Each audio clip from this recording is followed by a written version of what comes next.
राजधानी दिल्ली में 3 दिनों के लिए लगेगा लॉकडाउन। स्कूल से लेकर बैंक तक सभी सुविधाओं पर लगेगी रोक। अगले महीने दिल्ली में लागू होंगे नए नियम। दिल्ली के एलजी के फैसले के बाद एक्शन में प्रशासन। आने वाला महीना भारत के लिए बहुत ही ज्यादा महत्वपूर्ण बताया जा रहा है, जहां राजधानी दिल्ली में 3 दिनों के लिए हाई सिक्योरिटी रखी जाएगी, जिसके तहत आम जनजीवन में काफी तकलीफ हो सकती है। आम लोगों को काफी परेशानियों का सामना करना पड़ सकता है, क्योंकि कई सेवाएं बाधित रहेंगी, बंद रहेंगे।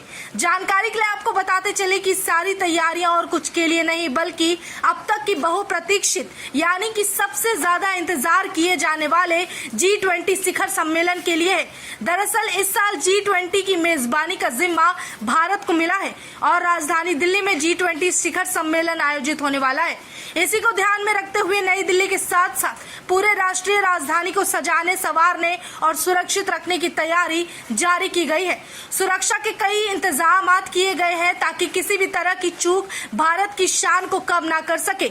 G20 शिखर सम्मेलन में कई विदेशी मेहमानों का आगमन होगा और ये ध्यान रखा जाएगा कि कोई समस्या ना हो। उनकी सुरक्षा व्यवस्था 3 दिनों के लिए पुख्ता रखे जाएंगे। उन्हें 3 दिनों के लिए सार्वजनिक अवकाश भी घोषित किया जाएगा, जिसके तहत 8 सितंबर से लेकर 10 सितंबर तक कई सेवाएं बंद रहेंगी।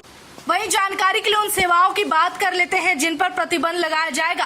3 दिनों तक उससे आम जनता लाभ नहीं उठा सकेंगे। मिली जानकारी के मुताबिक दिल्ली में स्थित सभी बैंक 3 दिनों के लिए बंद रहेंगे। इसके अलावा सभी दुकान और बिजनेस से रिलेटेड काम भी बंद होंगे। जाम की समस्या से बचने के लिए दिल्ली यातायात पुलिस 9 और 10 सितंबर को दिल्ली की सीमा में बड़े वाहकों के प्रवेश पर रोक लगाएगी। साथ ही दूध, सब्जी, फल और मेडिकल जैसी आवश्यक वस्तुओं को ले जाने वाले वाहन को प्रवेश की इजाजत रहेगी। दिल्ली में मेट्रो सुविधा की बात कर ले तो सुप्रीम कोर्ट मेट्रो स्टेशन पर रोक लगा दी गई है। वहीं नई दिल्ली जिले में सबसे ज्यादा इसे लेकर पाबंदी है, मगर जो लोग जरूरी जगह जैसे कि रेलवे स्टेशन या एयरपोर्ट पर जाना चाहते हैं, उनके लिए मेट्रो की सुविधा चालू रहेगी। इस बारे में पुलिस अधिकारियों ने जानकारी देते हुए बताया कि 7 सितंबर की रात से 29 देशों के मंत्री और इनके अलावा 13-14 अंतर्राष्ट्रीय संगठन के अधिकारी दिल्ली में आना शुरू हो जाएंगे।